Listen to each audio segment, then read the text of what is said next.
Mon âme a soif de toi, mon cœur a faim de toi, mon ami.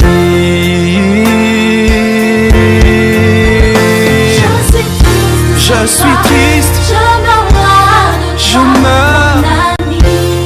Fils de Nazareth, de partout dans le monde, à Kinshasa au Congo, nous vous saluons au nom de Jésus-Christ et soyez les bienvenus dans ce culte live organisé par l'église Compassion Limitée.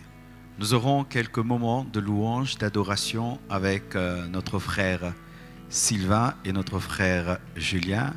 Et ensuite, nous allons partager la parole de Dieu et prier pour le monde, prier pour l'Église, prier pour notre nation et prier pour toutes les personnes qui sont malades dans les hôpitaux, dans le monde entier. Prions le Seigneur et adorons le Seigneur avec nos bien-aimés. Alléluia.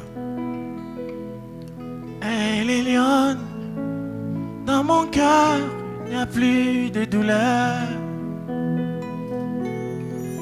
Elle est lionne, dans mon âme, je ne sais me retenir. Elle est lionne, dans tes bras, je prends de l'envol. Car la flamme de cet amour qui brûle à moi plus haut. C'est pour toi elle est lionne, et la flamme de cet amour qui brûle à moi plus haut. C'est pour toi elle est lionne. Et les lions dans tes bras, je deviens encore plus fort. Quand je suis avec toi, je suis au-dessus de mes problèmes. Quand tu me couvres de tes ailes, je suis à l'abri des douleurs. Et les lions dans tes bras, je deviens encore plus fort. Quand je suis avec toi, je suis au-dessus de mes problèmes. Oh. Quand tu me couvres de tes ailes, je suis à l'abri des douleurs. Du haut des cieux, tu te tiens. Quand je prends mon vol et je marche avec toi au plus haut, là où tu es. Elle est lionne, dans mon cœur, il n'y a plus de douleur. Elle est lionne, dans mon âme, je ne sais me retenir. Oh, elle est lionne, dans tes bras, je prends de l'envol. Car la flamme de cet amour qui brûle à moi plus haut. C'est pour toi et les lions, et la flamme brûle plus haut, plus haut, plus haut, plus haut.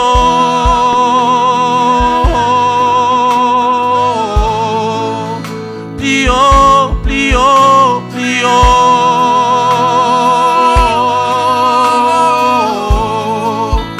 Plus haut, plus haut, plus haut.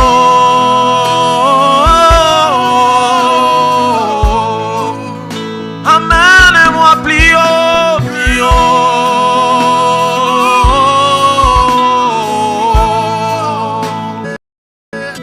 Oh, oh, oh, oh, oh. Alléluia. Alléluia. Plus haut. Alléluia. Batia mitambo na nzela, balengelanga pona kufa.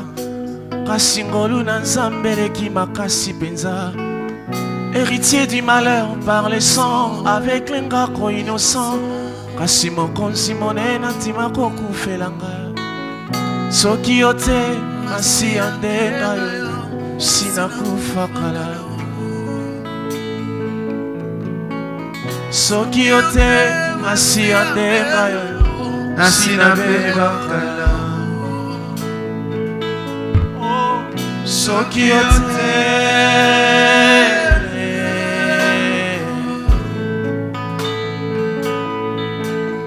na mitunaka ofele atanga ndenge nini yeko tata te mama te asilisi kelasi kino azwi diplome bambala mingi nga moko na mitunaka bisika ozwanga mpona koma oyo okomisinga lelo témoignage na nga na motema soki bato bayebi te ata evangelu na likolo batatola o soki otema si andenga yo sinakufakala o yawe soki otema si andenga yo sinabebakala soki ote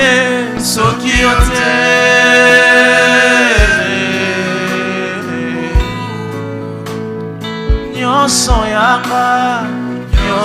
yanga ekosanzola mokonzi oyo andima liwa mponanga mon héros est digne de louange. Je sais pourquoi je l'adore à genoux. Mobilembo ya motema aefasaka te o soki ote masi andenga yo. Adore avec nous chez toi à la maison. Adore. Prie. soki ote Parle au Seigneur chez toi à la maison. sinabebakala Répands ton cœur en prière. Fais ce culte chez toi sans distraction. Fais ce culte chez toi à la maison sans aucune distraction. Prends du temps avec ton Dieu. Prends du temps avec Jésus. Prends du temps pour lui rendre grâce d'être en bonne santé. Prends du temps pour lui dire merci de t'avoir gardé, protégé. Plusieurs sont à 2 mètres sous terre, mais toi tu es en bonne santé. Tu es vivant et tu es en Jésus-Christ. Plusieurs sont déprimés, mais toi tu as la paix et la joie. Gloire soit rendue à Dieu, adore. Bénissons sa nom, célèbre-le dans ta chambre, dans ton salon, dans ta voiture, où que tu sois. Prends un temps pour dire merci, pour adorer. Alléluia. Oh, gloire au Seigneur. Nous allons chanter ce cantique avec le frère Sylvain avant d'écouter le message. Amen. Que ton règne vienne, que ta volonté soit faite sur la terre comme au ciel. Je crois que ce cantique trouve vraiment sa place aujourd'hui. Nous voulons que la volonté de Dieu soit faite, pas la volonté des hommes, pas la volonté du diable, mais la volonté de Dieu sur la terre comme au ciel. Alléluia.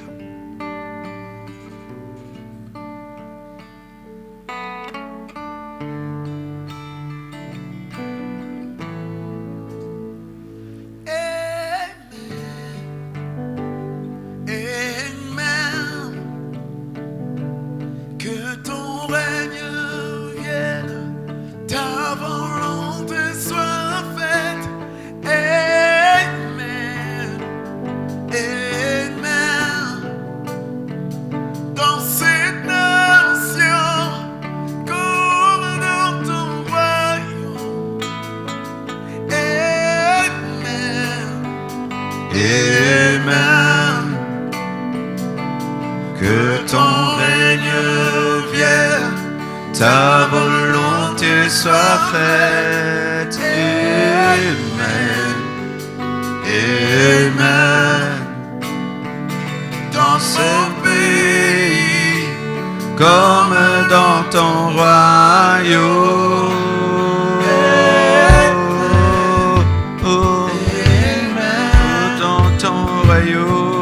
Que ton règne vienne, ta volonté soit faite. Amen. Amen.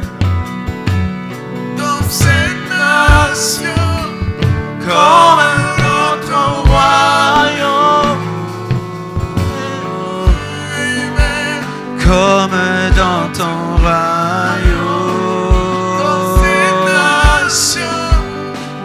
comme dans ton royaume. Dans cette nation, Eh, comme un autre royaume. Cette comme un autre royaume. Dans cette nation, comme un autre royaume. Dans cette nation, comme un autre dans cette royaume. nation, Dans cette en nation, RDC, comme un autre en royaume. RDC, Dans cette nation, comme un autre royaume. en RDC, RDC, en RDC, comme un autre royaume. dans cette nation, Dans cette nation, dans cette crise, comme un autre royaume. dans cette crise, Dans cette église, dans cette crise, comme un autre royaume. dans cette église, Dans cette église, dans ton église, comme un autre répandue royaume. sur la terre, dans ton église. Église, comme un autre royaume. Oh, oh, dans ton église. Église, comme un autre Oh, royaume. oh, oh, dans ton église. Église, comme un autre royaume. Yeah, yeah, yeah. Dans ton église.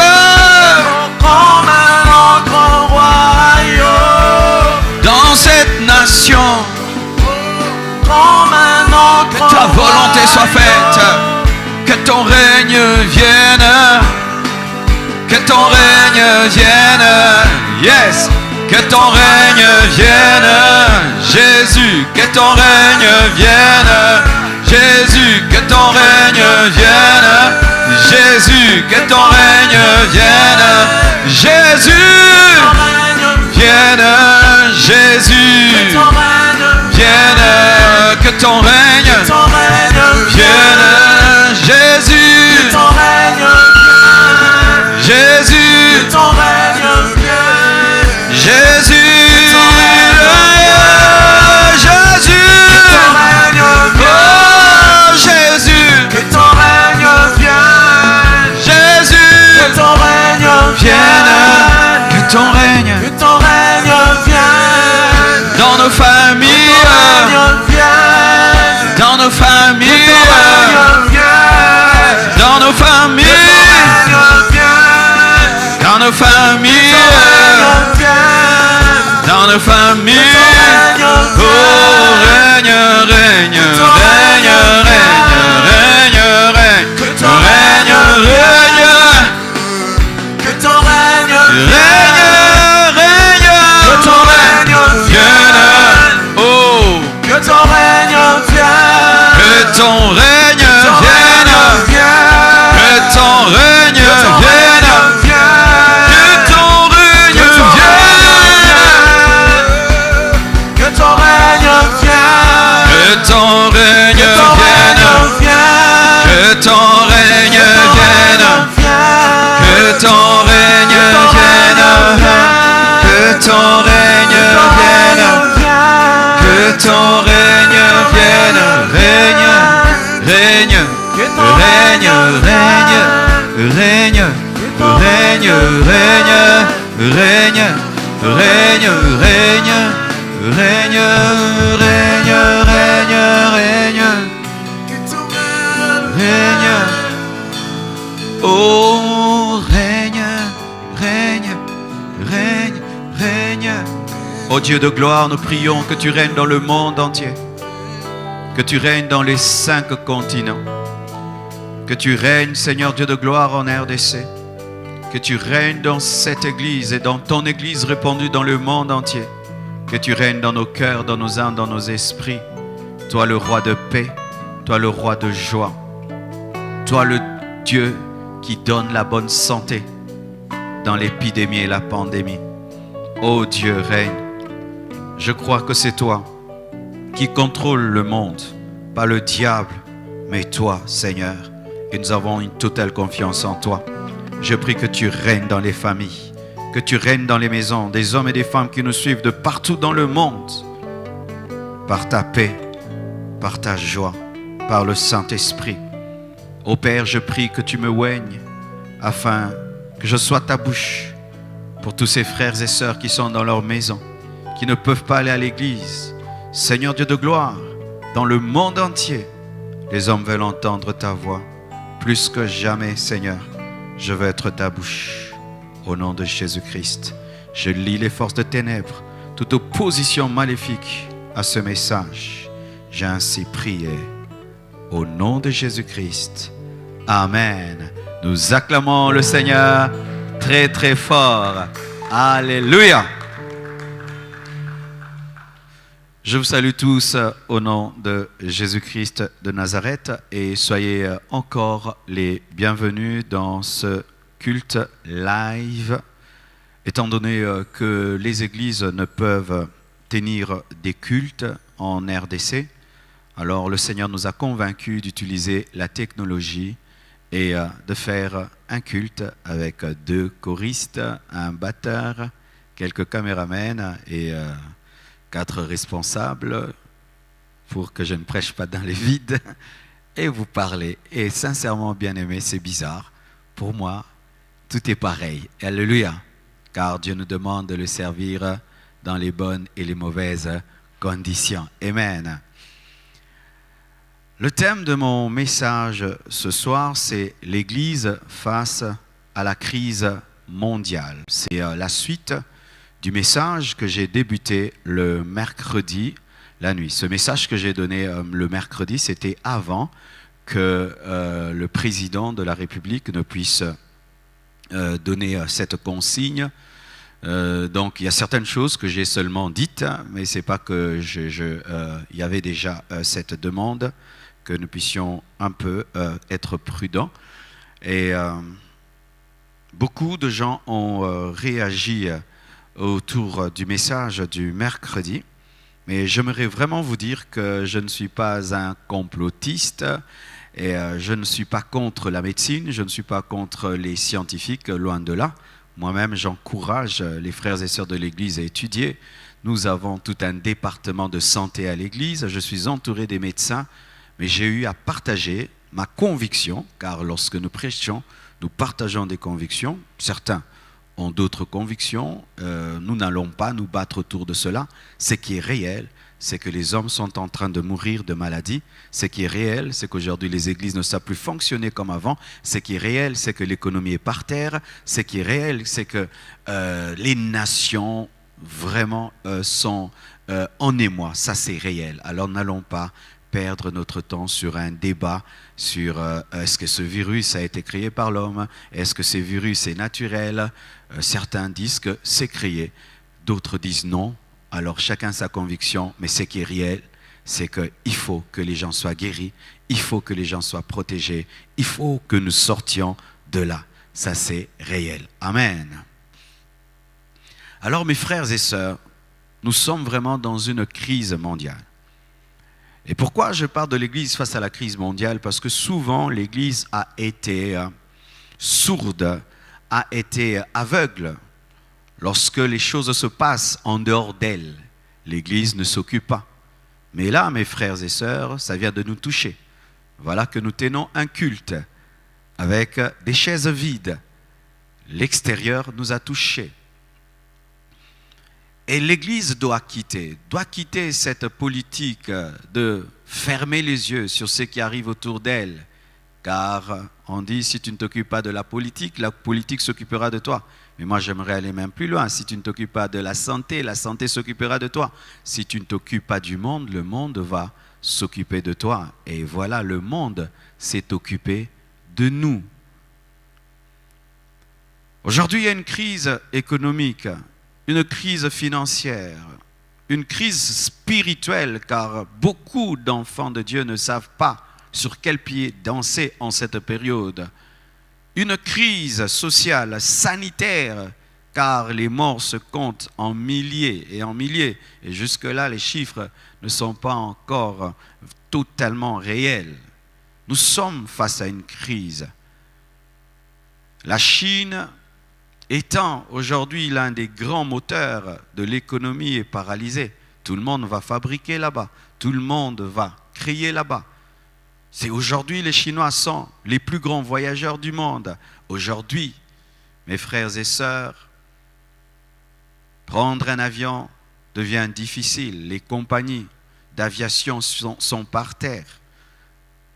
Certaines églises, si cette situation perdure, risquent de fermer, car la plupart louent et certains bailleurs ne vont pas comprendre. Des familles sont en train d'éclater, car plusieurs parents ne sont pas habitués à vivre avec leurs enfants. Car sachez mes frères que les familles modernes aujourd'hui consistent à envoyer les enfants à l'école et à aller travailler, et on se retrouve le soir. Tout d'un coup, les parents se retrouvent devant une nouvelle réalité, passer la journée avec les enfants.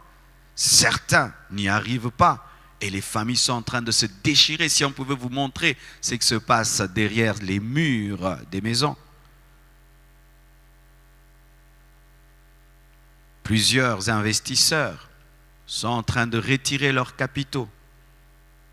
Plusieurs ne savent pas aller travailler. Mes frères et sœurs, nous sommes face à une crise. Et qu'est-ce que l'Église doit faire pendant cette crise?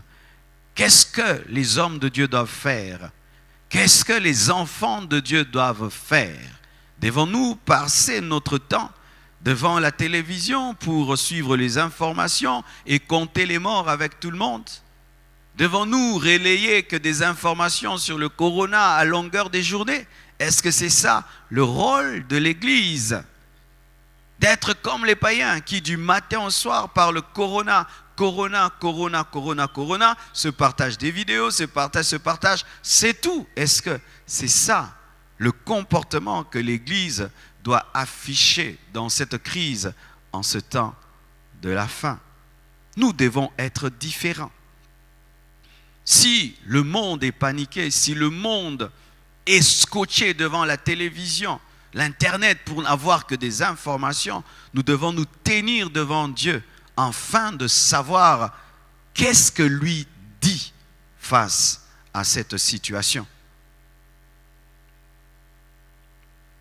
Ainsi, mes frères et sœurs,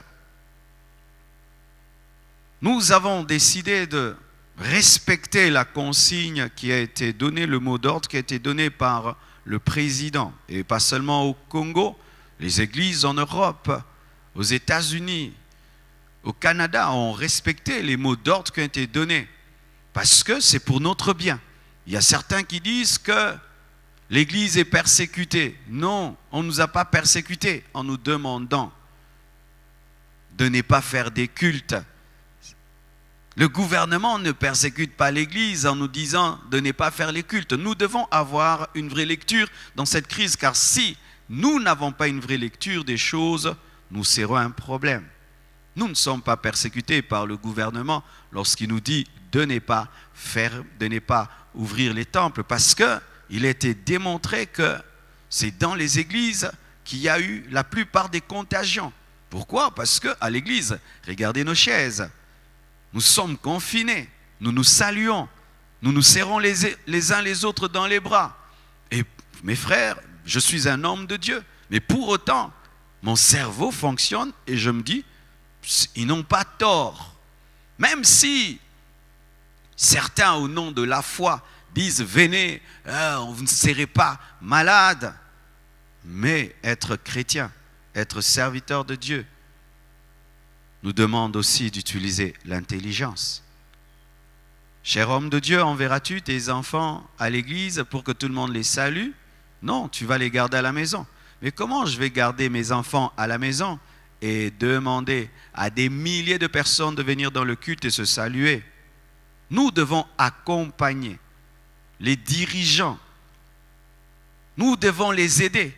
Car si nous ne pouvons offrir des masques et tout le reste, mais au moins nous devons conscientiser les gens et accompagner. Nous ne sommes pas persécutés parce que cette loi, c'est pour notre bien, c'est pour notre vie, c'est pour notre santé, c'est pour nous protéger. Amen. Hein? Et on ne nous a pas empêchés de prier. Non, on ne nous a pas empêchés d'être chrétiens. Car demander aux églises de ne pas tenir des cultes, ce n'est pas dire ne priez pas, ne jeûnez pas, ne évangélisez pas, ne gagnez pas les âmes. Non, n'allons pas dans les extrêmes. Il est vrai, c'est vrai, Satan profite aussi de cela pour que les faibles qui dépendent du temple, qui dépendent des cultes d'assemblée, puissent s'affaiblir et les tenter. Mais il le fait aussi quand nous n'avons pas culte. Parce que nous n'avons culte que mercredi, vendredi et dimanche. Mais il y a des fidèles qui ne viennent que dimanche. Donc pour eux, l'église est fermée du lundi au samedi. Donc mes frères et sœurs, Romains 13, versets 1 à 2 dit ceci. Que toute personne soit soumise aux autorités supérieures, car il n'y a point d'autorité qui ne vienne de Dieu. Et les autorités qui existent ont été instituées de Dieu.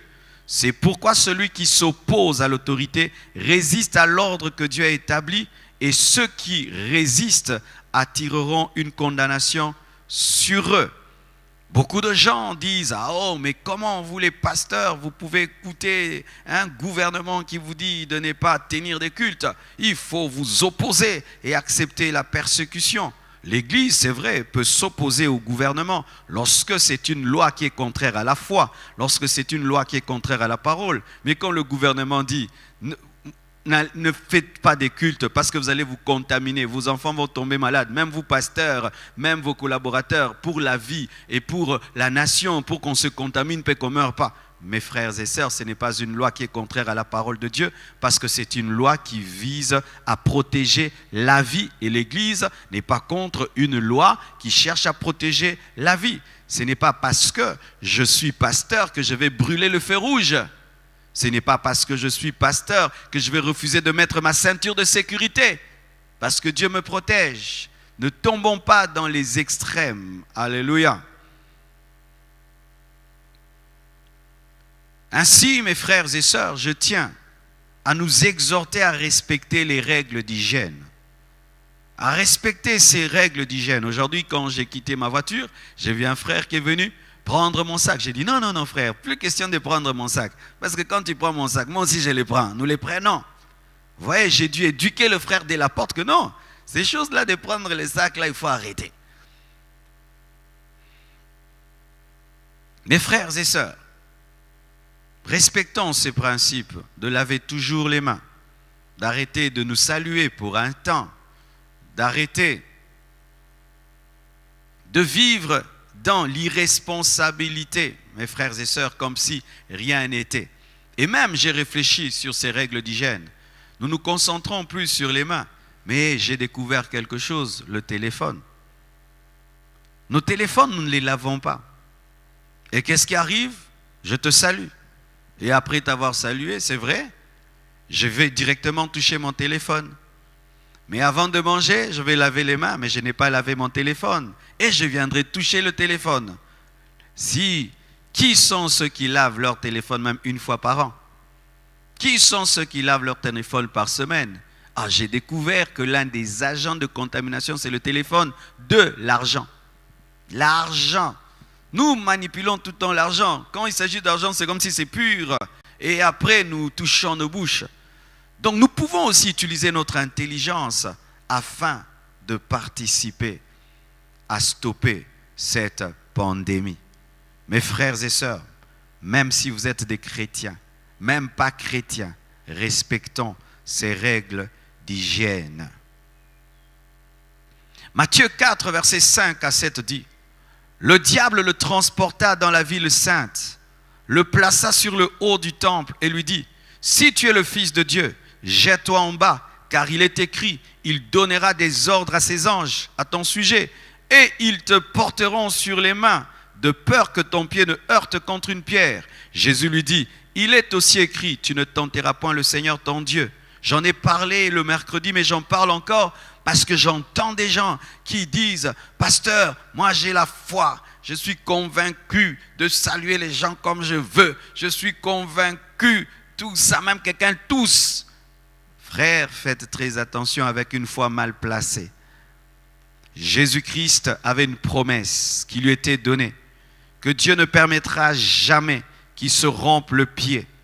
Mais quand le diable est venu, afin de le pousser à forcer la main de Dieu, Jésus a refusé, disant, tu ne tenteras pas l'Éternel ton Dieu. C'est quoi tenter Dieu? C'est forcer la main de Dieu. C'est obliger Dieu à te protéger. C'est te mettre dans l'insécurité et dire à Dieu, protège-moi. Nous sommes chrétiens, mais quand nous dormons, nous fermons nos portes à clé. Pourquoi nous ne laissons pas nos portes grandement ouvertes au nom de la foi? Pourquoi? Vous qui maintenant, au nom de la foi, vous dites, non, moi, je ne vais pas avoir peur, j'ai pas peur, alors je ne vais pas respecter les règles d'hygiène, je vais continuer à vivre comme d'habitude parce que j'ai la foi. Mais cette même personne, la nuit, ferme la porte à clé. Elle construit une maison avec une clôture autour. Mais alors, comme tu as la foi, fais une maison sans fenêtre, des fenêtres sans porte, sans fenêtre, fais une maison sans clôture. Et que tous les voisins entrent chez toi quand ils veulent. Mais pourquoi? Dieu est ta forteresse. Dieu est ton bouclier. Mais pourquoi alors tu fermes ta maison à clé alors que Dieu te protège? Mes frères, évitons cette foi sans intelligence, ce zèle sans intelligence, où nous contaminons les gens et nous nous laissons contaminer au nom de la foi. Quand est-ce que Dieu te protège? C'est lorsque tu ne lui impose pas de le faire. Tu n'es pas au courant. Quelqu'un tousse devant toi et sans que tu le veuilles, tu es contaminé. Dieu te guérit, Dieu te protège, oui. Mais ce n'est pas que tu vas aller vers la maladie, rechercher la maladie, rechercher le problème et imposer à Dieu de le faire, te jeter du haut du temple et demander à Dieu d'envoyer un ange pour te protéger. Jésus a refusé de se jeter, même si la promesse était là, même si Dieu est notre bouclier, même s'il est notre forteresse. Respectons les distances, respectons l'hygiène, respectons cela. Dieu n'est pas contre. Sinon, je répète, vous qui dites ça, plus de ceinture de sécurité dans vos voitures, ne fermez plus vos maisons à clé parce que Dieu vous protège. Allez manger dans les poubelles aussi parce que Dieu vous protège. Mangez par terre parce que Dieu vous protège. Ne mangez même plus parce que Dieu est votre nourriture. Alors quand j'entre dans votre théorie là, jusqu'à l'extrême, c'est de l'enfantillage. Ce n'est que de l'enfantillage et de l'orgueil spirituel. Ce n'est que de l'orgueil spirituel. Et ce que vous ne savez pas, c'est que votre orgueil est en train de tuer et de détruire les autres. Ainsi, dans cette crise, l'Église doit conscientiser, enseigner la sagesse, enseigner l'équilibre, car nous venons de nous rendre compte que nous avons beaucoup de chrétiens, mais qui ne sont pas équilibrés dans leur connaissance de la parole, leur connaissance de Dieu. Et lorsque le diable vient leur dire, tu es le Fils de Dieu, jette-toi, ils se jettent. L'Église doit enseigner dans cette crise. L'Église doit respecter les autorités dans cette crise. L'Église doit respecter les scientifiques et les médecins dans cette crise. Aussi, dans cette crise, l'Église doit exhorter le gouvernement. L'Église doit être la voix de la sagesse, car les politiciens en ce temps ont besoin de la sagesse de Dieu pour diriger. L'Église doit être la voix de la sagesse. Et vous qui avez la grâce d'être à côté des dirigeants de ce monde, c'est maintenant que vous devez vous manifester. C'est maintenant que vous devez parler. C'est maintenant que vous devez communiquer la sagesse divine. C'est maintenant que vous devez le faire. Et il y a un passage que j'aime, car Moïse était un chef politique, pas seulement un prophète, c'est aussi un chef et il dirigeait 1 million de personnes. C'est lui qui gouvernait Israël. Et la Bible nous dit que Jéthro, son beau-père, est venu le voir afin de l'aider dans le travail qu'il faisait. Exode 18, versets 13 à 23. La Bible dit ceci. Le lendemain, Moïse s'assit pour juger le peuple. Et le peuple se tint devant lui depuis le matin jusqu'au soir. Moïse était juge, donc il faisait de la politique. Le beau-père de Moïse vit tout ce qu'il faisait pour le peuple et il dit, que fais-tu là avec ce peuple? Pourquoi sièges-tu seul? Et tout le peuple se tient-il devant toi depuis le matin jusqu'au soir? Moïse répondit à son beau-père, c'est que le peuple vient à moi pour consulter Dieu. Quand ils ont quelques affaires, ils viennent à moi, je prononce entre eux, ils jugent et je fais connaître les ordonnances de Dieu et ses lois. Le beau-père de Moïse lui dit, ce que tu fais n'est pas bien.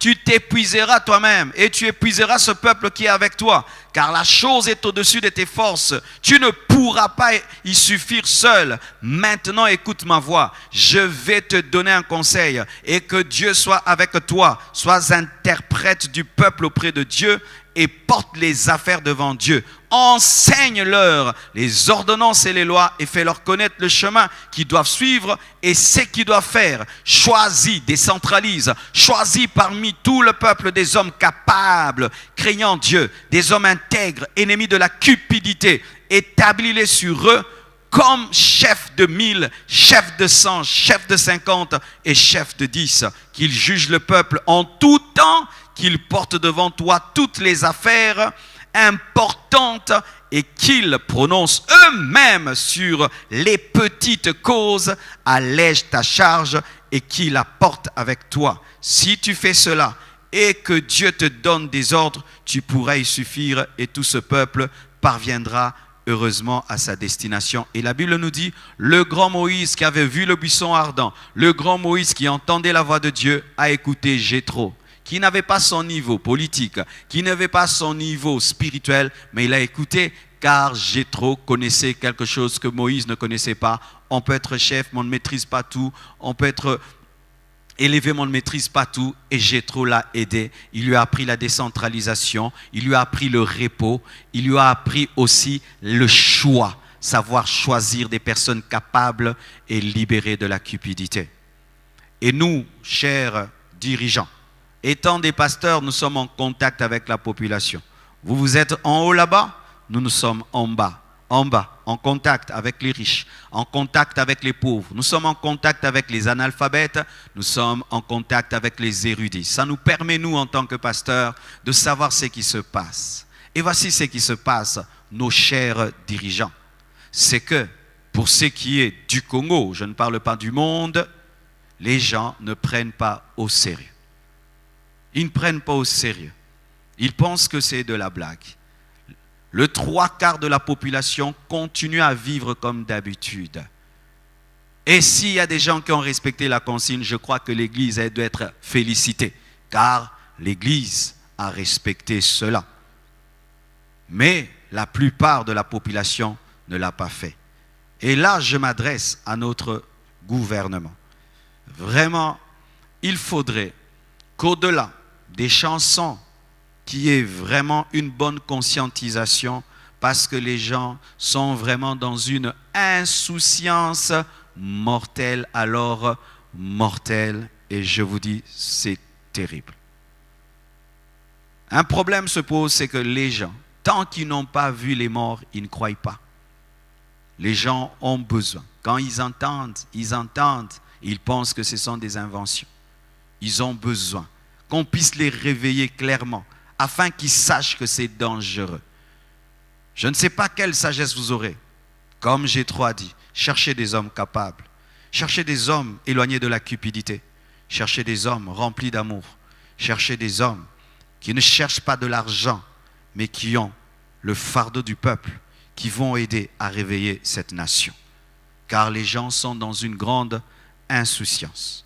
Quand tu causes avec eux, les choses qui nous sortent, vraiment c'est invraisemblable, une ignorance terrible, une inconscience terrible, et vraiment, il faudrait communiquer encore et faire quelque chose.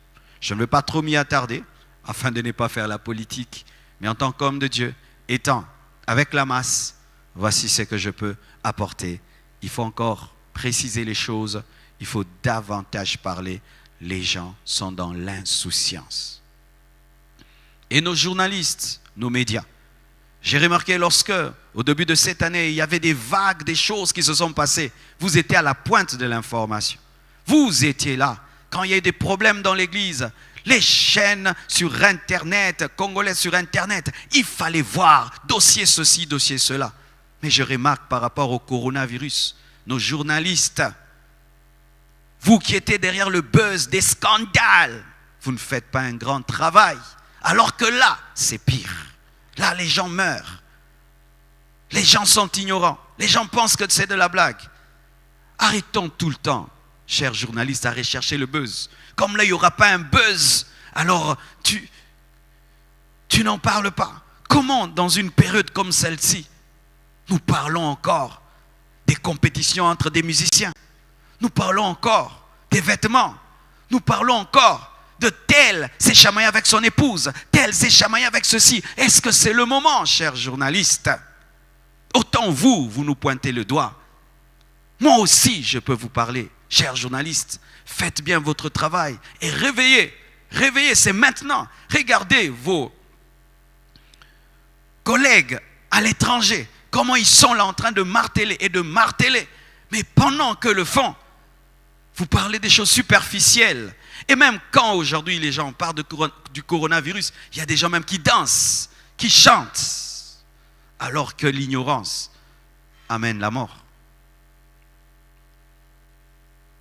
Et aussi, la Bible dit dans Actes 2, versets 46 à 47, ils étaient chaque jour tous ensemble assidus au temple. Ils rompaient le pain dans les maisons et prenaient leur nourriture avec joie et simplicité de cœur, louant Dieu et trouvant grâce auprès de tout le peuple. Et le Seigneur ajoutait chaque jour à l'église ceux qui étaient sauvés. Dans ma prédication du mercredi, j'ai parlé aux églises que nous devons nous organiser en église de maison. Mais vous savez, quand il y a des églises de maison, souvent c'est le père qui est le pasteur de l'église de maison. J'aimerais parler au papa. Papa, pendant un temps, l'Écodim a fait ton travail, mais là, tu as tes enfants avec toi. Pendant un temps, l'Écodim a appris à ton enfant à prier, maintenant ton enfant est à la maison. Pendant un temps, le pasteur a fait ton travail, mais là, c'est toi le pasteur de ta maison. Cher père, j'aimerais vous réveiller. Cher homme, redevenez des hommes. Vous allez vous rendre compte que pendant longtemps, on a fait votre travail. L'école a fait votre travail. L'église a fait votre travail. Les enfants vont à l'école les éduque. Ils rentrent fatigués, ils dorment. Mais là, les enfants sont là. Tu dois les éduquer maintenant. Les enfants vont à l'église et reviennent. Mais les enfants sont là. Tu dois leur dire, vous devez prier. Venez, on va prier avant de dormir. Venez, on va prier avant de sortir. Père, organisez des cultes dans vos maisons. Que vos maisons deviennent des églises. Sinon, si cette crise dure, je vous assure, vos enfants vont devenir des païens. Des païens. Mais c'est une bonne occasion, car toute chose concourt au bien de ceux qui aiment Dieu, de révéler le pasteur qui est en toi. Transformez vos maisons en église. Prenez le temps le matin de prier avec vos familles. Prenez le temps le soir de prier. Partagez la parole. Écoutez même cette prédication ensemble. Sinon, ces temps va vous détruire et créer une froideur spirituelle. Pendant longtemps, les femmes ont fait le travail des hommes. Mais lorsque nous lisons la Bible, le père spirituel de la maison n'est pas la femme, c'est l'homme. Parce que l'homme peut dire, désormais nous allons faire le culte familial et maman et les enfants vont suivre. Mais si maman dit, désormais il y a un culte familial, si papa ne veut pas, il peut commencer à regarder la télé pendant que les autres prient. Il peut commencer à regarder le football pendant. Donc papa, c'est le moment de te réveiller. C'est le moment de te réveiller. Car ce dimanche, tu ne vas pas envoyer les enfants à l'Écodim. Les enfants seront à la maison. Que vas-tu faire? Tu vas les laisser là? Ou tu vas organiser l'Écodim à la maison. Venez, on va prier. Tu parles de Samuel, tu parles de Joseph, tu parles de la Bible. Moi-même, je commence même à étudier avec les enfants la mathématique. Je suis les devoirs. C'est que je fais très rarement. Mais là, pour que après ces temps-ci, ils ne deviennent pas bêtes, il faudrait que je suive maintenant leurs études et les calculs et que le peu que je peux apporter. Chers hommes, réveillez-vous, car souvent, très longtemps, nous avons été des irresponsables, abandonnant tout aux femmes, abandonnant tout à l'église, tout au pasteur, tout à l'école. Mais aujourd'hui, ces enfants sont à la maison. L'Écodim n'est pas là, le pasteur n'est pas là. Et quand les enfants sont tout le temps à la maison, ça fatigue la femme. Et si toi, l'homme, tu croises tes bras, alors tu auras une femme tellement fatiguée à la maison, car du matin au soir, les enfants sont là et toi-même aussi, tu es là. Alors, vous risquez de détruire vos épouses. Il faudrait que vous puissiez vous révéler maintenant, cher père, comme des leaders. Je vais approfondir ça le dimanche, car nous avons un dimanche de famille. Le dimanche, je vais approfondir sur cela.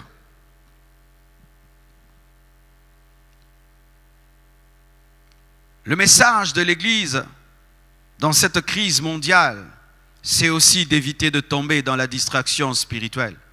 1 Pierre 4, verset 7, la Bible dit « La fin de toute chose est proche, soyez donc sages et sobres pour vaquer à la prière. » Pierre le dit, il dit « La fin de toute chose est proche. » En leur temps, Pierre voyait la fin de toute chose. Mais nous sommes plus proches de la fin que Pierre. Je vous exhorte, mes frères, à sortir de toute distraction spirituelle. Aujourd'hui, beaucoup de chrétiens sont distraits, passent tout leur temps sur Internet, passent tout leur temps devant la télévision, passent tout leur temps en train d'écouter les nouvelles. Je vous pose la question, qui a prié ce matin? Qui a prié ce matin? Et vous qui êtes restés à la maison, est-ce que vous allez prier cette nuit? Parce que normalement aujourd'hui, tu avais un culte de 3 heures du temps, où tu as loué, tu as adoré, tu as écouté la parole, tu as donné ton offrande. Alors que tu ne vas pas le faire, ici, vas-tu le faire chez toi? Veillez à ne pas tomber dans la distraction. Voici une image que Dieu m'a donnée. Nous ne respirons pas que dans les temps de fête. La respiration nous suit en tout lieu et en tout moment. Et nous ne prions pas seulement parce qu'il y a culte. La vie de prière doit être un style de vie, un mode de vie. Établissez un programme de prière. Car en cette période-ci, si tu n'as pas un programme de prière, la distraction va t'attraper même pendant un mois. Tu dois établir même des moments de jeûne et de prière. Ah oui, où tu dis, 1 fois par semaine, je jeûne. Faisons très attention.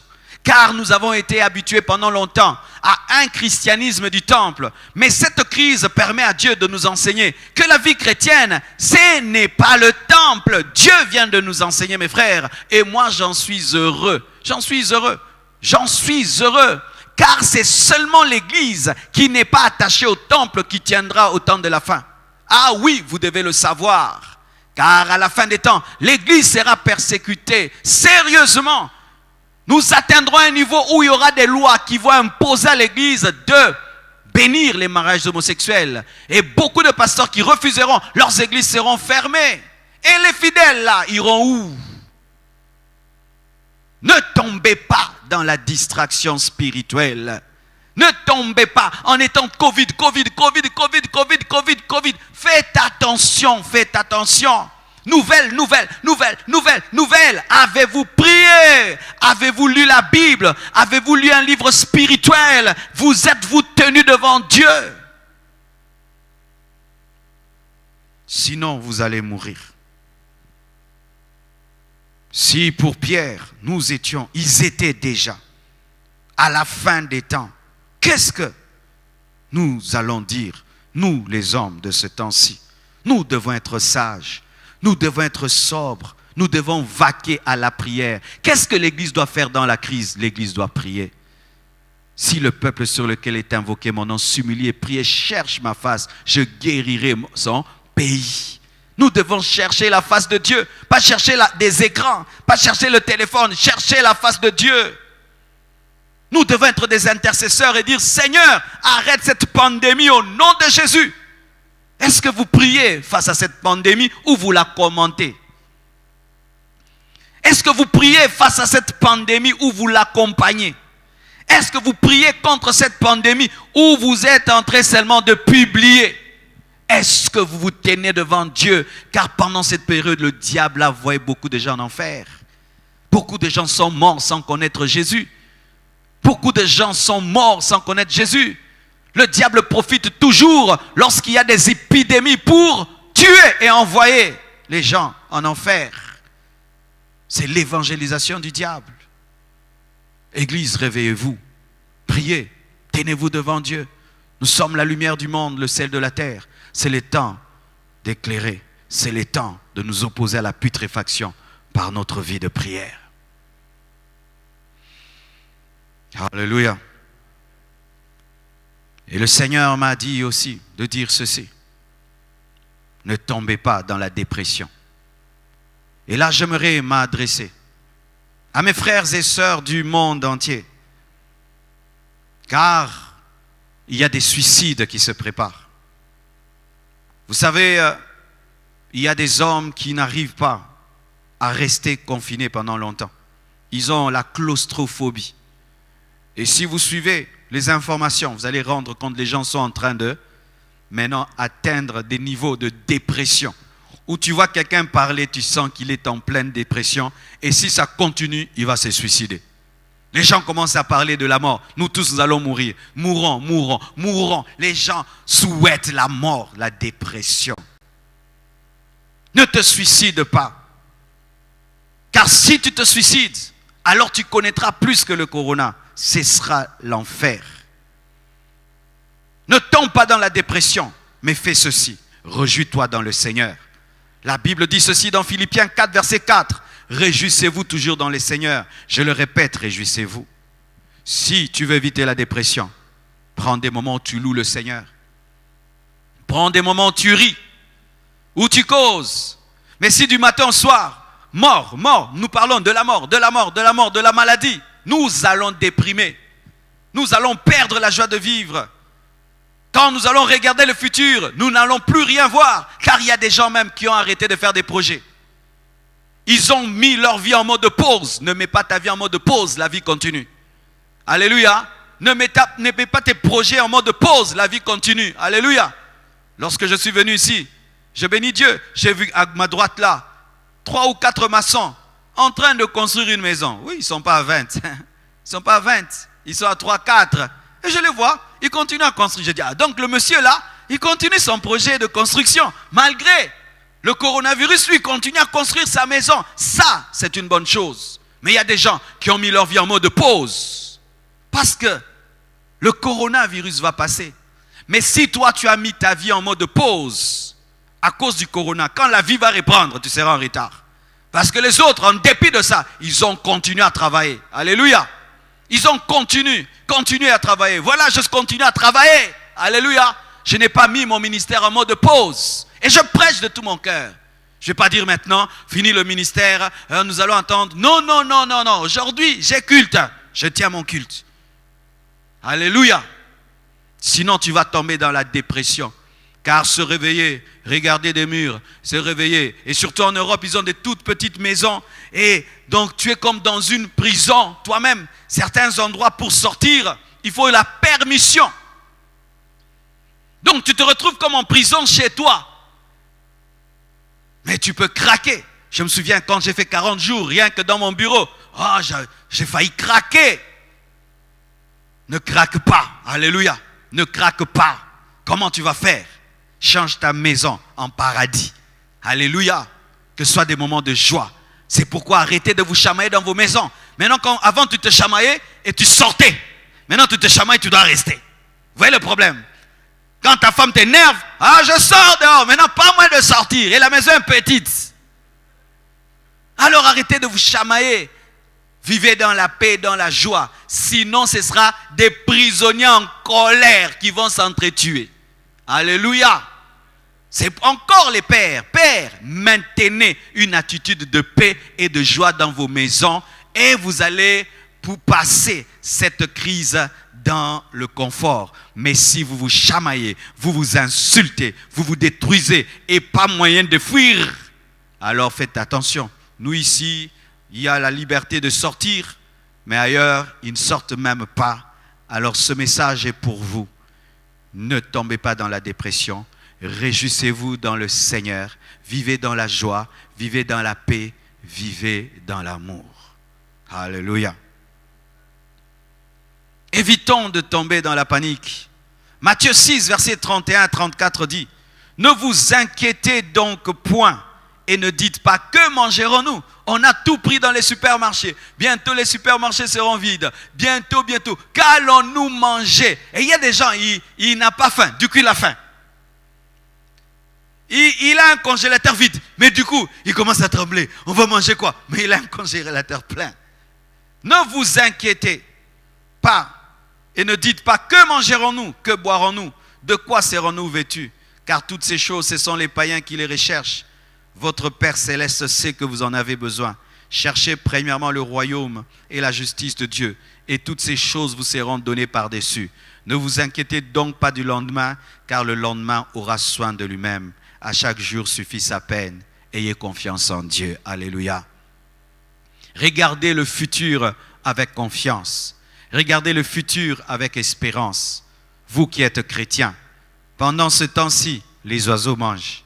Pendant ces temps-ci, les mouettes mangent. Et Dieu sait que tu es son enfant. Il prendra soin de toi. La Bible nous présente en un temps de famine. Lorsque la famine a frappé l'Église, il y avait solidarité entre les églises.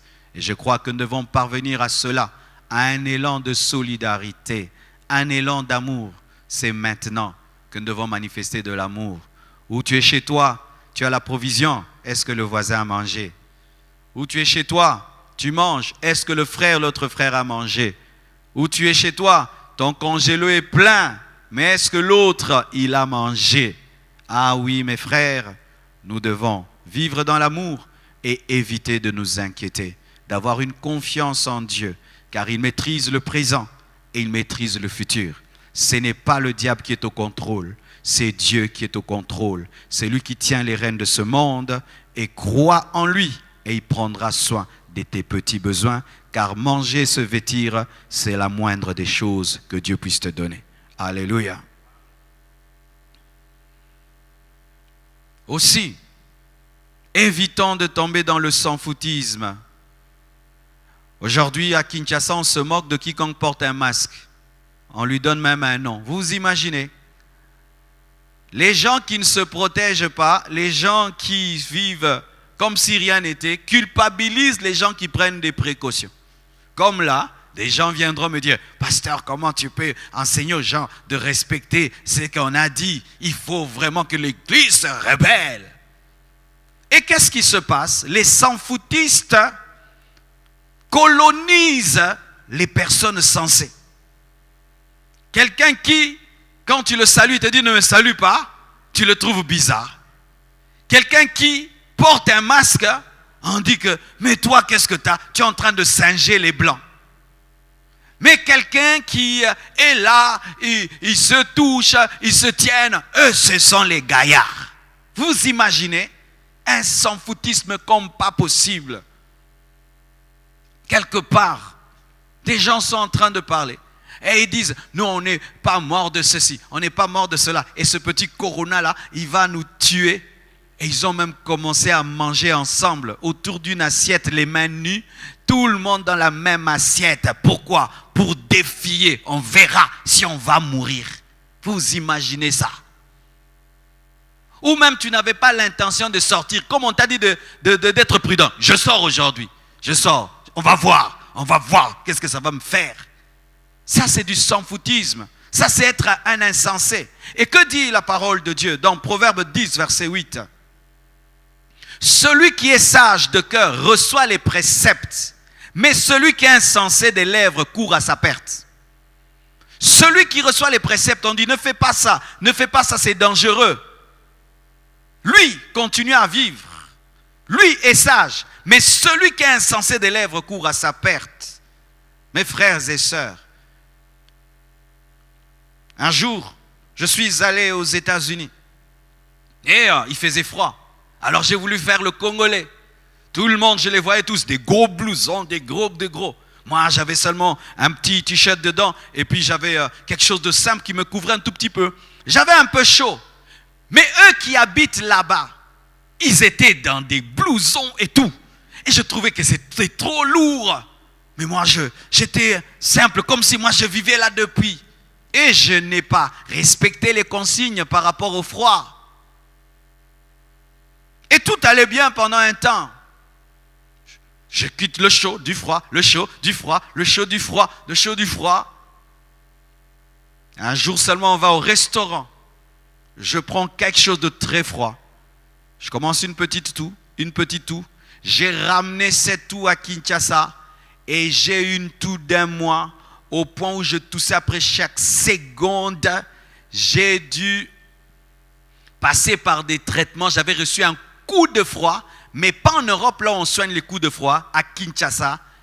Et là, il fallait vraiment une intervention rapide pour que je guérisse. Pourquoi? Je n'ai pas respecté les consignes par rapport au froid. Les anges étaient avec moi, l'onction était sur moi, mais comme je n'ai pas respecté et je pouvais respecter, ça m'a frappé. J'étais insensé. Mais depuis maintenant, quand je pars, il faut voir comment je vais, comme si je vais en guerre contre les froids. Et Dieu dit Amen. Jésus portait les chaussures. Hein? Jésus portait un vêtement. Jésus dormait. Jésus mangeait. Mes frères et sœurs, sortons de ce sans-foutisme. Et là encore, j'aimerais vraiment parler aux Congolais. C'est que nous disons, Congola koufa microbe. Arrêtez ces choses, chers Congolais. Nous rions de tout, nous blaguons sur tout, nous ne prenons rien au sérieux. Faites très très attention à cela. Et si le Congolais normal est en cela, pas nous les chrétiens, car nous avons la sagesse de Dieu. Nous devons être les conseillers de nos frères, les conseillers de nos sœurs, les conseillers des gens dans la venue. Nous devons communiquer la culture de la sagesse, car nous appartenons au royaume de Dieu avant d'appartenir au Congo. Nous devons avoir un niveau élevé d'excellence et de raisonnement. Et qu'on voie clairement que toi tu as le Saint-Esprit, toi tu penses autrement, toi tu vois le monde autrement. Tu vois le monde, tu ne vois pas que le Congo, tu vois. Nous devons être différents. L'Église doit enseigner le renouvellement de l'intelligence. L'Église doit enseigner la sagesse. L'Église doit enseigner l'intelligence, pas enseigner la folie. C'est pourquoi on risquera de se moquer des églises. Vous voyez vos églises là? Vous voyez vos églises? Ces scientifiques qui aiment toujours insulter les églises. Vous voyez vos églises? Il faut les fermer, vos églises. Ça n'apporte que des problèmes dans le Congo. Ça n'apporte que des problèmes. Regardez comment vous parlez. Regardez. Venez, je vais vous donner la Sainte Seine, vous tous à la porte. Rien ne va vous arriver. Des choses comme ça. Mais est-ce que tes membres de la famille là sont dedans? Mes frères et sœurs. Voici encore un autre message aux hommes de Dieu, serviteurs de Dieu. Ce ne sont pas des vacances pour nous. Ce ne sont pas des moments de repos. Oh, maintenant comme il n'y a pas culte, je me repose. Hommes de Dieu, le travail continue. Et pour ma part, il est devenu encore plus difficile. Pourquoi maintenant il faut gérer des gens que tu ne vas pas rencontrer physiquement? Le téléphone sonne tout le temps. Pasteur, des questions. Les gens qui avant se contentaient d'aller au secrétariat, maintenant cherchent à t'avoir en personne. Il faut maintenant réformer l'église, changer l'organisation. Les gens veulent donner les offrandes. On ne sait pas comment on va recevoir leurs offrandes. Ce n'est pas tout le monde qui a un PESA. Ce n'est pas tout le monde qui a un compte en banque. Ce n'est pas tout le monde qui connaît le compte de l'église. Et les gens veulent donner des dîmes. Les gens veulent participer à la construction. Et ils ne savent plus. Les gens veulent intercéder. Il y a des gens qui veulent même se marier. Il faut maintenant voir comment on peut les bénir. D'autres veulent être baptisés. Il faut voir. Mais ce n'est pas un moment des vacances. Le travail est grand. Parce que maintenant, il faut réformer l'église pour que notre manière de travailler s'adapte à cette situation, surtout si elle dure. Cher homme de Dieu, si depuis que cette crise a commencé, tu passes ton temps devant la télévision, tu passes ton temps en train de dormir, tu passes ton temps à ne rien faire pour dire j'ai des congés, un congé, fais attention, cette crise va détruire ton ministère, cette crise va détruire ton ministère.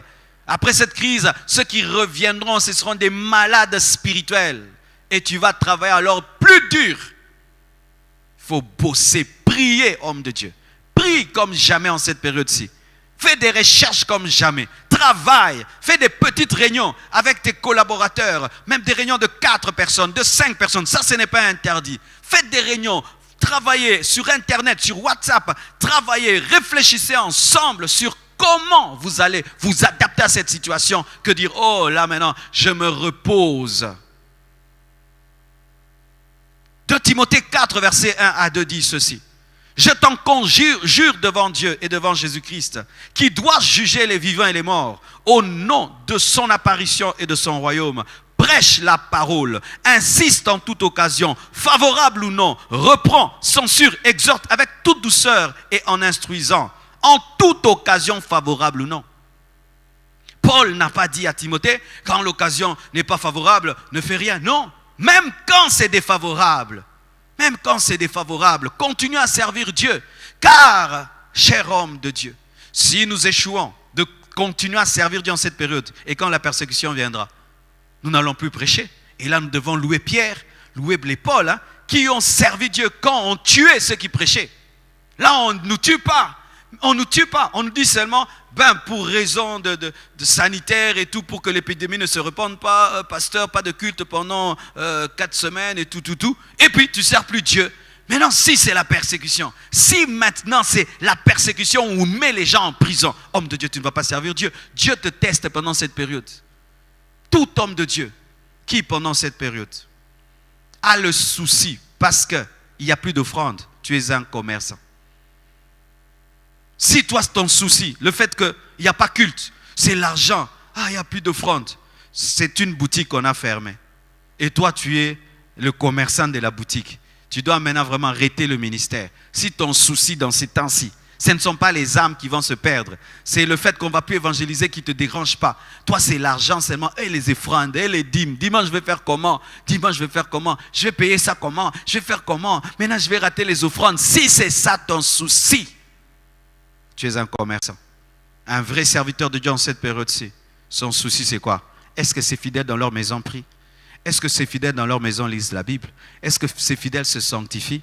Est-ce qu'ils évangélisent? Est-ce qu'ils vont garder la foi? Comment je peux faire pour continuer à les exhorter, à les fortifier? Quel genre de ministère je dois avoir maintenant pour les garder dans le Seigneur? Et Dieu prendra soin de toi. Dieu prend toujours soin. Il a pu prendre soin d'Élie et d'Élisée. Une veuve a nourri Élie. Un corbeau l'a nourri. Le torrent de Kérit l'a nourri. Homme de Dieu, ce ne sont pas des vacances, mais nous devons continuer à travailler autrement. Nous devons continuer à travailler autrement. J'aimerais terminer en disant ceci. Voici ce message en ce temps de crise. Dieu peut tout. Dieu peut guérir le corona. Alléluia. En ce temps de crise, l'Église doit dire, pas seulement médecine, pas seulement cache-nez, pas seulement laver les mains, mais aussi Jésus-Christ peut guérir le coronavirus. Et je vous dis, dans ce pays, il y a des coronavirus qui étaient guéris, on a cru que c'était la malaria. Alléluia. Car si Jésus peut guérir le sida, il peut guérir le coronavirus. Si Jésus peut guérir la grippe, il peut guérir aussi cette grippe, parce que c'est toujours la grippe. Oh, donne-moi l'amen. Oui. Et aujourd'hui, je veux prier. Et si tu es malade à l'hôpital, aie la foi, Jésus-Christ va te guérir. Et si tu es un membre de famille, que ce soit ici en Europe, aie la foi, Jésus-Christ va le guérir. Il est le même hier, aujourd'hui et demain. Devant Dieu, il n'y a pas de grand problème. Amen. Hommes de Dieu ne devons pas perdre la foi dans la guérison divine. Amen. Ah oui, cette crise ne doit pas nous rendre rationnels. Cette crise ne doit pas nous enlever la foi dans les miracles. Jésus-Christ est le même. Jésus-Christ se guérit encore. Dans les meurtrissures de Jésus, nous sommes guéris aussi du coronavirus. Et je bénis Dieu, mes frères et sœurs. Il y a l'homme de Dieu que vous connaissez, notre aîné, qui était malade. Là, il m'a écrit, il m'a dit, il est guéri. Il est sorti de l'hôpital. Et par la foi aussi. C'est vrai, la médecine agit, mais aussi la foi. Parce que beaucoup de personnes de son âge meurent lorsqu'ils attrapent cette maladie. La foi. Toi qui es atteint du coronavirus, aie la foi en Jésus-Christ. Toi qui es un membre de la famille qui est atteint du coronavirus, aie la foi et crois que Jésus-Christ va le guérir. Alléluia. Et si même on dit qu'il ne faut pas les toucher, ce n'est pas grave. Dieu peut guérir sans toucher. Car si je dis toucher, là c'est encore des problèmes. Je n'entre pas là-bas. Amen. Mais je vous dis, mes frères, Jésus-Christ peut guérir cette maladie. Et nous allons prier à la fin pour toutes ces personnes. Et nous entendrons parler des signes, des prodiges et des miracles. Car il n'a point changé. S'il fait marcher les paralytiques, s'il ouvre les yeux des aveugles, s'il fait entendre les sourds, s'il fait enfanter les stériles, il est capable de guérir le coronavirus. Je termine en disant ceci. Jésus-Christ revient bientôt. Homme sans Dieu, tout ce qui arrive révèle une chose, que Jésus-Christ revient bientôt. Cette crise a révélé la fragilité de l'homme. Cette crise a révélé qu'une chose invisible est capable de paralyser l'homme, malgré tous les milliardaires que nous avons, malgré toute la technologie que nous avons, malgré tout. Voilà comment le monde est devenu. Il y a des avenues, on croirait qu'il y a eu l'enlèvement. Jésus-Christ est à la porte, il revient bientôt. As-tu donné ta vie à Jésus? Si l'enlèvement arrivait, est-ce que tu seras enlevé? Si tu mourais aujourd'hui, est-ce que tu iras au ciel? Aujourd'hui, nous avons la preuve que la Bible est vraie, que la parole de Dieu est en train de s'accomplir devant nos yeux. C'est vrai que des fois tu vas à l'église, mais est-ce que tu as donné ta vie à Jésus? T'es-tu repenti de tes péchés? As-tu ouvert ton cœur à Christ? As-tu expérimenté la nouvelle naissance? Si tu ne l'as pas encore fait, c'est l'occasion de le faire. Là où tu es, invite-le seulement dans ton cœur. Répands-toi de tes péchés. Crois qu'il est mort et ressuscité pour toi. Fais de lui ton Seigneur et ton Sauveur. Et ton nom sera écrit dans le livre de vie. Tu recevras le Saint-Esprit et ta vie sera changée et transformée. Car quiconque n'aura pas le nom inscrit dans le livre de vie n'entrera pas dans la nouvelle Jérusalem céleste. Nous sommes à la fin des temps. C'est vrai, nous pouvons commenter les choses qui se passent, les informations. C'est bien tout ça. Mais ça nous prouve que nous sommes des mortels. Nous sommes des mortels. Ce corps n'est fait que de terre. Rien qu'un petit virus le met par terre. Cela montre que nous sommes rien et Dieu est tout. C'est le temps pour les nations athées de fléchir devant Jésus. C'est le temps pour les incrédules de fléchir devant Jésus. Quand on voit même des ministres qui sont touchés, des stars qui sont touchés, nous sommes tous pareils. Sortez de votre orgueil social, sortez de votre orgueil intellectuel, sortez de votre orgueil financier. Sortez, sortez, humiliez-vous devant Jésus. Et j'aimerais dire à l'Église, Christ revient bientôt. Persévérez dans la sainteté, persévérez dans la foi. Jésus-Christ dit, celui qui gardera. Dans Apocalypse 22, verset 7, et voici, je viens bientôt. Heureux celui qui garde les paroles de la prophétie de ce livre. Gardez la parole en ce temps de la fin. Gardez l'amour, gardez la foi. Persévérez. Ce n'est pas le moment d'abandonner Dieu. Ce n'est pas le moment de tomber dans la distraction. Ce n'est pas le moment de devenir les 5 vierges folles. Ce n'est pas le moment. S'il y a un temps, il faut être concentré, consacré, c'est maintenant. C'est maintenant. Soyez comme Lot dans Sodome et Gomorrhe. Tout le monde se livre au péché. Tout le monde est distrait. Mais parmi eux, tu es une lumière. Faisons très attention. Plus que jamais, les justes doivent se révéler. Dans cette crise, l'Église doit être la voix de la sagesse. Dans cette crise, l'Église doit être la voix de l'espérance. Dans cette crise, l'Église doit être la conseillère du gouvernement. Dans cette crise, l'Église doit manifester la joie de Dieu, la paix de Dieu, la sainteté de Dieu. Dans cette crise, l'Église doit manifester des familles stables et modèles. Dans cette crise, l'Église plus que jamais doit être eschatologique. Dans cette crise, l'Église doit évangéliser les âmes. Dans cette crise, l'Église ne doit pas tomber dans le sans-foutisme, ne doit pas tenter Dieu. Dans cette crise, l'Église doit être équilibrée. Dans cette crise, l'Église doit savoir et crier que Jésus revient bientôt. Dans cette crise, l'Église doit manifester le surnaturel de Dieu, les signes, les prodiges et les miracles, les guérisons dans cette crise. Que Dieu vous bénisse abondamment. Je crois de tout cœur que le Seigneur nous a parlé ce soir. Relayez ce message, partagez-le à vos frères, à vos sœurs. Et vendredi, plutôt dimanche, nous aurons encore un live. Voici notre programme désormais.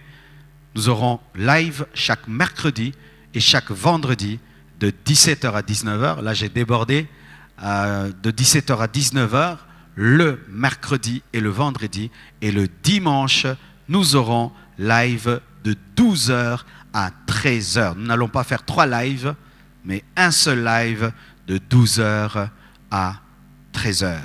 Pour tous ceux qui veulent contribuer après cette vidéo, il y a des informations qui seront données pour vos offrandes, pour vos contributions pour la construction et pour ceux qui auront besoin physiquement d'apporter parce qu'ils n'ont pas toute cette technologie.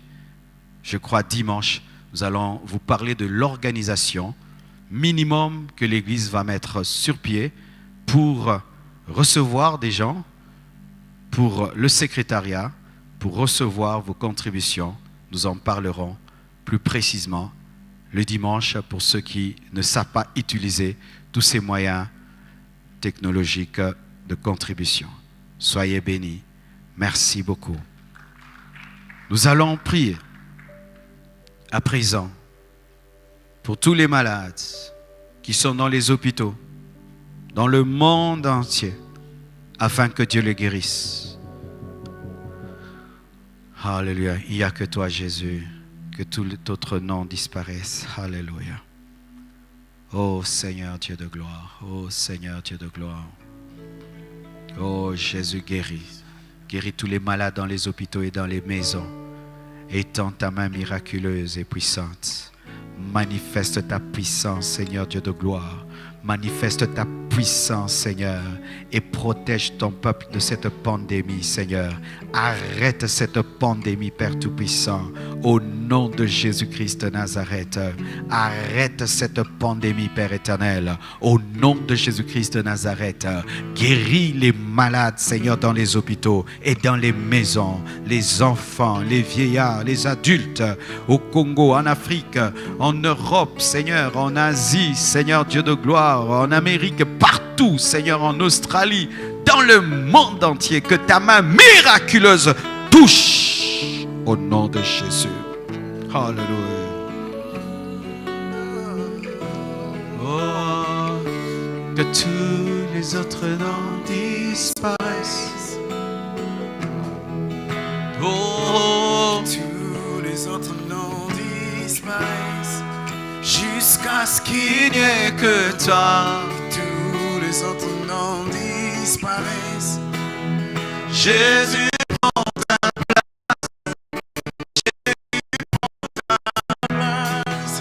Oh, que tous les autres noms disparaissent.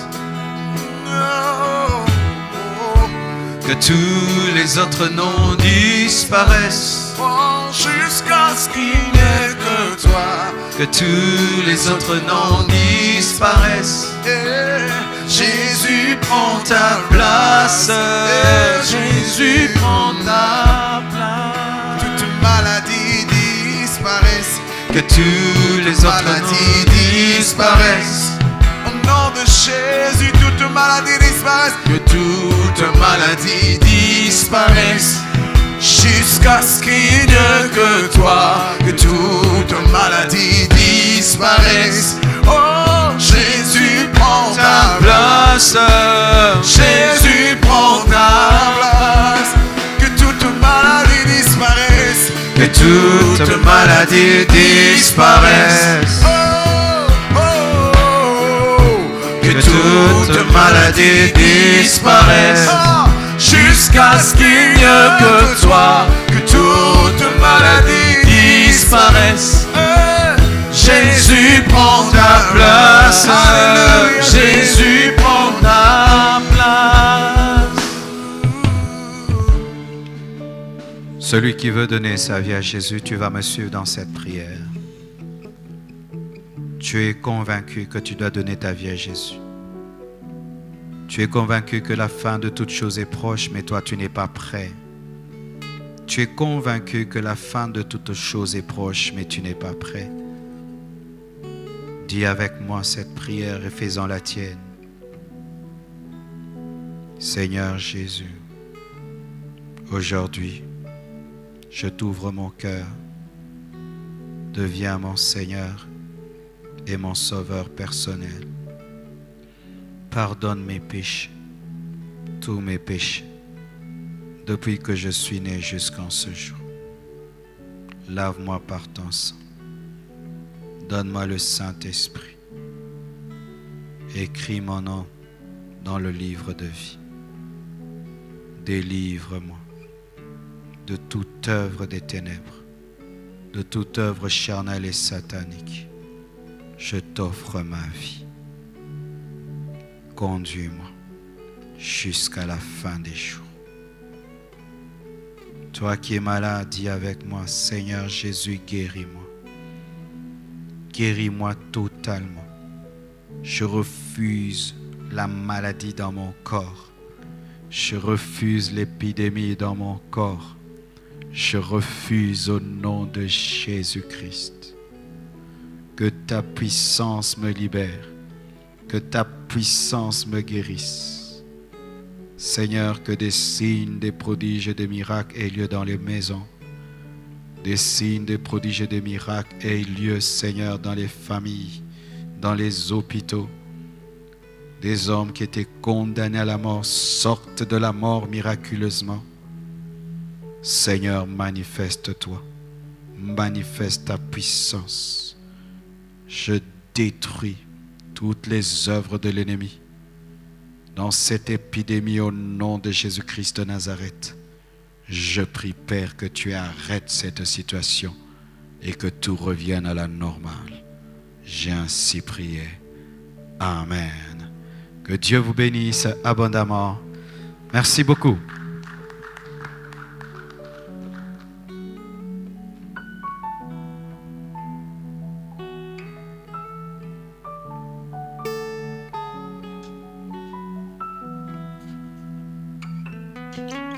Que Dieu vous bénisse. Je suis en live.